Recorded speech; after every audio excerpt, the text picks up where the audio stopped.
तो 1960s के and में क्लेवरे शहर के अंदर एक बहुत ही मशहूर चोर हुआ करता था जिसका नाम था डायबोलिक।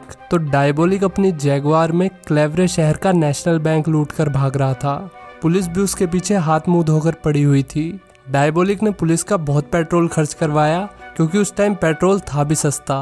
पुलिस को इतने चक्कर कटवाने के बाद एक टाइम ऐसा आ गया जब डायबोलिक को आगे और पीछे दोनों जगह से घेर लिया गया। उसी वक्त डायबोलिक ने एक बटन दबाया और सड़क इसके लिए मॉडिफाई हो गई। पूरी दुनिया में सिर्फ डायबोलिक कह सकता है कि ये सड़क मेरे बाप की है। इसके बाद डायबोलिक ने गैस छोड़ दी, मतलब उसकी कार ने, और फिर वो पुलिस वालों से बच निकला।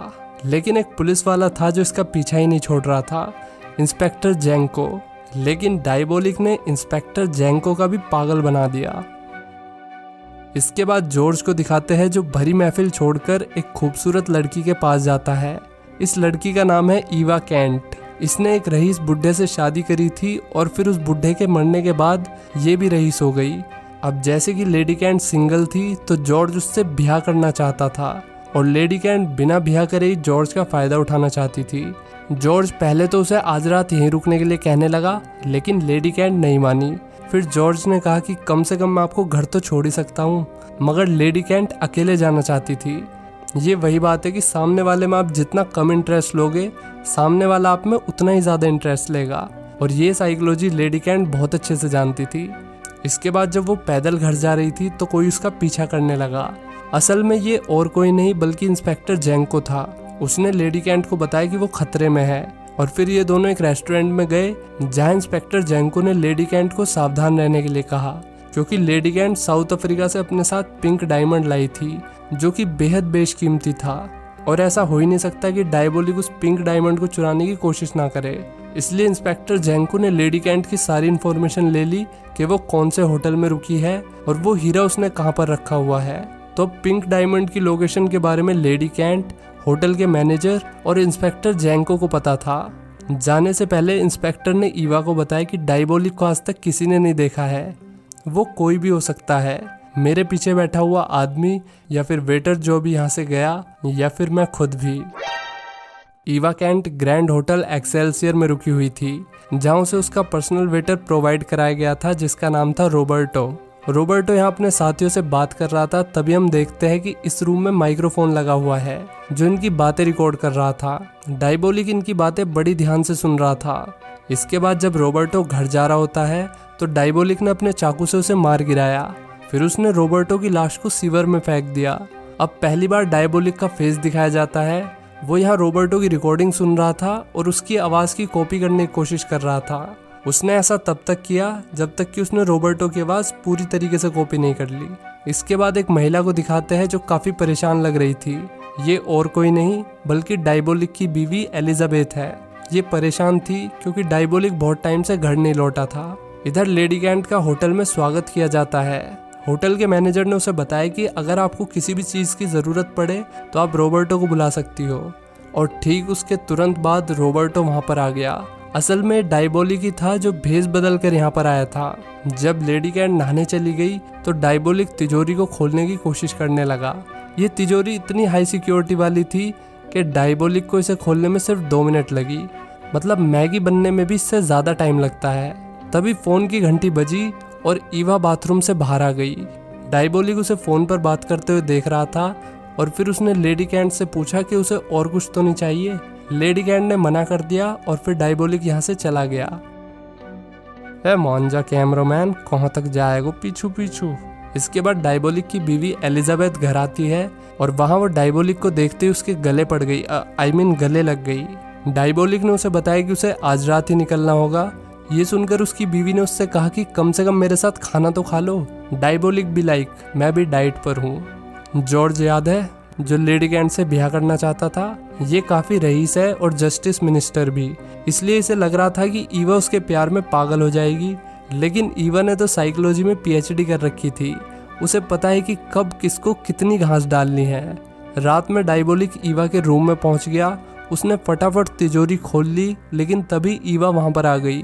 डायबोलिक ने पीछे से उसकी गर्दन पर चाकू रख दिया और उसे डराने की कोशिश की, लेकिन ईवा केंट उससे नहीं डरी, मतलब 1% भी नहीं डरी। इवन उसने डायबोलिक को बताया कि पिंक डायमंड नकली है, वो पहले असली डायमंड को बेच चुकी है और ये सिर्फ उसकी सस्ती कॉपी है, जैसे डायबोलिक बैटमैन की सस्ती कॉपी है।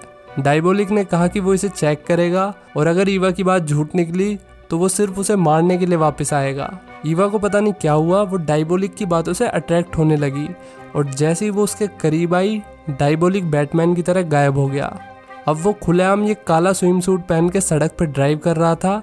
किसी ने उसे नोटिस नहीं किया क्योंकि सड़क पे और कोई था ही नहीं। फिर डायबोलिक ने हीरे की जांच की और ईवा की बात सच निकली। इसके बाद एलिजाबेथ को दिखाते हैं जो देर रात में उठ गई। उसने खिड़की से बाहर देखा तो उसे जमीन के नीचे से एक आदमी निकलता हुआ दिखा। वो उसका चेहरा नहीं देख पाई। एलिजाबेथ बहुत घबरा गई और उसे किसी के आने की आवाज़ भी आई। डर के मारे उसने डंडा उठा लिया, लेकिन ये और कोई नहीं बल्कि डायबोलिक था। फिर एलिजाबेथ ने डायबोलिक को हड़बड़ाते हुए बताया कि उसने जमीन के नीचे से बिल्कुल तुम्हारे जैसे सूट पहने हुए किसी आदमी को निकलते हुए देखा था। एलिजाबेथ इतनी ज़्यादा डम्बलडोर थी, तभी डायबोलिक हफ्तों हफ्तों घर नहीं आता था। उसने एलिजाबेथ को कन्वेंस कर लिया कि ये सिर्फ उसका वहम था। अगले दिन ईवा कैंट को उसकी रिंग वापस मिल गई। उसने रॉबर्टो को अपने पास बुलाया और फिर हमें पता चलता है कि रॉबर्टो के नकाब के पीछे डायबोलिक था। अब डायबोलिक ने उसे किस किया और फिर ये दोनों बैठ के चिट चैट करने लगे। ईवा उससे जानना चाहती थी कि वो उस पर ट्रस्ट करता है या नहीं। डायबोलिक का दिल उस पर ट्रस्ट करना चाहता था, लेकिन उसका दिमाग उसे ऐसा करने से रोक रहा था। इस दुनिया में ईवा पहली इंसान थी जिसने डायबोलिक का चेहरा देखा था। हालांकि उसकी बीवी ने भी उसका चेहरा देखा था, लेकिन वो उसे वॉल्टर के नाम से जानती थी। जब ईवा ने उससे पूछा कि तुम्हारा असली नाम क्या है, तो डायबोलिक ने कहा कि लोग मुझे वॉल्टर के नाम से जानते हैं, लेकिन ये नाम भी नकली है। डायबोलिक ने उसे अपनी असली पहचान बताने से मना कर दिया। फिर ईवा ने अपने बारे में बताया। उसने बताया कि जॉर्ज उससे शादी करना चाहता है, लेकिन मैं नहीं चाहती, इसलिए जॉर्ज ने मुझे धमकी दी कि वो मेरा अतीत सबको बता देगा। उसके पास मेरे अतीत से जुड़े हुए सारे डॉक्यूमेंट्स हैं जो उसने अपनी ऑफिस की सेफ में रखे हुए हैं। उनके ही दम पर उसने मेरे साथ ज़बरदस्ती करने की कोशिश की, लेकिन मैंने ऐसा नहीं होने दिया। इसके बाद डायबोलिक ने बड़े विश्वास के साथ कहा कि तुम्हारे डॉक्यूमेंट्स तुम्हें वापस मिल जाएंगे, वो भी कल तक। डायबोलिक ने उससे कहा कि वो कल दोपहर मिड डे कैफे में उसका इंतज़ार करे और जो भी आदमी तुम्हारे पास आकर कहेगा गू खा लो, तो समझ जाना वो मैं हूँ। तभी यहाँ मैनेजर आ गया। उसे लगा रॉबर्टो लेडी कैंट के साथ कुछ गलत काम कर रहा है, इसलिए वो चाबियाँ ढूंढने के बहाने रॉबर्टो को ढूंढने लगा। डायबोलिक अलमारी में छुपा हुआ था, जहाँ पर चेक करने के लिए मैनेजर कभी भी आ सकता था। तभी हम देखते हैं कि ईवा कोड लैंग्वेज में बात कर सकती है, बिल्कुल डायबोलिक की तरह। उन दोनों ने कोड लैंग्वेज में बात करके मैनेजर का ध्यान भटकाया और फिर डायबोलिक यहाँ से निकल गया। दूसरी तरफ एलिजाबेथ गार्डन में वो रास्ता ढूंढने लगी जहाँ से उसने कल रात उस कोट वाले आदमी को निकलते हुए देखा था। गोपी बहू एलिजाबेथ को वो रास्ता मिल गया और जैसे ही वो नीचे गई उसे वहाँ बहुत सारे चेहरे दिखे, जिन्हें देखकर उसे ऑलमोस्ट हार्ट अटैक आ ही गया था। लेकिन यहाँ पहली बार उसे महिला होने का फायदा मिल गया। फिर उसने पुलिस को फ़ोन कर दिया। पुलिस भी बड़ी जल्दी यहाँ पर पहुँच गई। इंस्पेक्टर जैंको को अंदाज़ा हो गया कि ये ज़रूर डायबोलिक है, इसलिए उसने अपने सभी आदमियों को काम पे लगा दिया। इसके बाद हम डायबोलिक को देखते हैं, जिसने सड़क के बीचों बीच अपने लिए खुफिया सुरंग बनाई हुई थी जो सीधा इसके अंडरग्राउंड हाउस में जाती थी। अब ये कहने में कोई डाउट नहीं है कि सड़क सच में इसके बाप की है। हालांकि पुलिस पहले से इसके इंतजार में खड़ी थी। इसके बाद डायबोलिक ने भागने की कोशिश की, लेकिन वो पकड़ा गया। अगले दिन ईवा मिड डे कैफे में उसका वेट कर रही थी। एक बार को तो उसे लगा कि डायबोलिक ने उसे गोली दे दी है, लेकिन फिर उसने लोगों की बात सुनी तो उसे पता चला कि डायबोलिक को अरेस्ट कर लिया गया है। अब डायबोलिक की कोर्ट हियरिंग दिखाते हैं जहां उसने एक शब्द भी नहीं बोला। हालांकि ईवा और डायबोलिक एक दूसरे से कोड लैंग्वेज में बात कर रहे थे। डायबोलिक ने उसे कुछ इंस्ट्रक्शंस दिए, जैसे कि उसे उस दीवार की तीसरी ईंट को दबाना है जिस दीवार पर यहाँ मूतना मना है लिखा हुआ है। तीसरी ईंट दबाते ही वो दीवार खुल गई। अंदर डायबोलिक की कार खड़ी हुई थी। वो कार लेकर ईवा उसी रोड पर पहुंची जहां सुरंग बनी हुई थी। सुरंग के रास्ते वो डायबोलिक के अंडरग्राउंड हाउस में पहुंच गई। फिर वहां से कुछ ड्रग्स लेकर वो जॉर्ज के पास पहुंच गई। डायबोलिक को मौत की सज़ा सुनाई जा चुकी थी, इसलिए उसने जॉर्ज को कन्वेंस कर लिया कि वो उसे डायबोलिक की मौत से पहले एक बार मिलने दे। जॉर्ज उसकी बात मान गया, क्योंकि उसने बात को रखा ही ऐसे था कि जॉर्ज अगर मना करता तो उसकी रेपुटेशन कम हो जाती। लेकिन जॉर्ज भी उसके साथ चलना चाहता था। जुगाड़बाजी से वे लोग डायबोलिक से मिलने पहुंच गए। उनके बीच आधे घंटे बात हुई। इसके बाद जॉर्ज और ईवा बाहर आ गए। अगले दिन डायबोलिक को मारने के लिए गिलोटिन की धार बनाई जाने लगी। यहाँ पर मौत की सजा सर धड़ से जुदा करके दी जाती थी। डायबोलिक के चेहरे पर कोई एक्सप्रेशन नहीं थे, मरने से पहले भी वो बिल्कुल शांत था। ये बात इंस्पेक्टर जैंको को काफ़ी अजीब लग रही थी। तभी जैंको के साथी ने डायबोलिक को देखकर कहा कि ऐसा लग रहा है जैसे डायबोलिक ने ड्रग्स ले रखे हो। ये सुनते इंस्पेक्टर जैंको के दिमाग की बत्ती जली, लेकिन उसके कुछ करने से पहले ही काम तमाम हो गया। असल में डायबोलिक नहीं बल्कि जॉर्ज था। यहाँ हमें पता चलता है कि डायबोलिक ने पहले ही जॉर्ज का चेहरा बना रखा था और उस रात ईवा 2 मास्क लेकर आई थी और 2 ड्रग्स। पहले ड्रग्स से जॉर्ज ने अपनी सेफ का कोड बता दिया और ये भी बता दिया कि उसने डायमंड और ज्वेलरी कहाँ पर रखी हुई है, और दूसरा ड्रग उसे होश में भी बेहोश रखने के लिए था। इधर डायबोलिक जॉर्ज बनके उसके ऑफिस गया और वहाँ से ईवा की फाइल ले आया। पुलिस भी वहाँ पहुँच गई, हालांकि हमेशा की तरह वो देर से पहुँचे।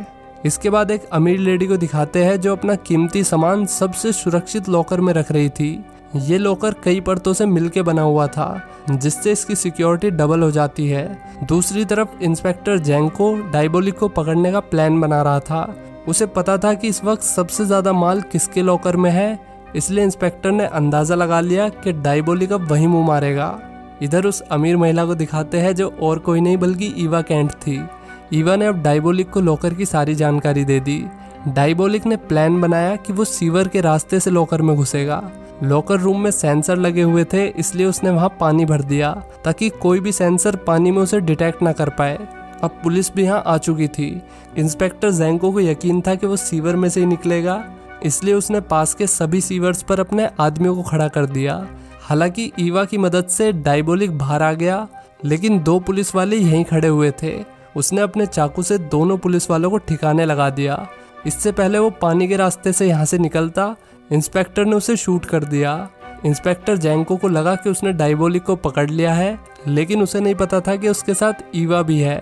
ईवा की मदद से डायबोलिक को मौका मिल गया और वे दोनों बोट में बैठकर निकल गए। इंस्पेक्टर जैंको ने दूर से ही देखता रह गया। कुछ दिनों बाद डायबोलिक ने ईवा को इम्प्रेस करने के लिए असली पिंक डायमंड दे दिया, लेकिन ईवा को अब सिर्फ डायबोलिक चाहिए था, ना कि कोई पत्थर का टुकड़ा। भाई साहब कुछ ज़्यादा नहीं हो गया? तो कैसी लगी ये वीडियो कमेंट करके बताओ, और वीडियो को लाइक और चैनल को सब्सक्राइब करना मत भूलना। मिलते हैं नेक्स्ट वीडियो में। Till then take care, bye bye.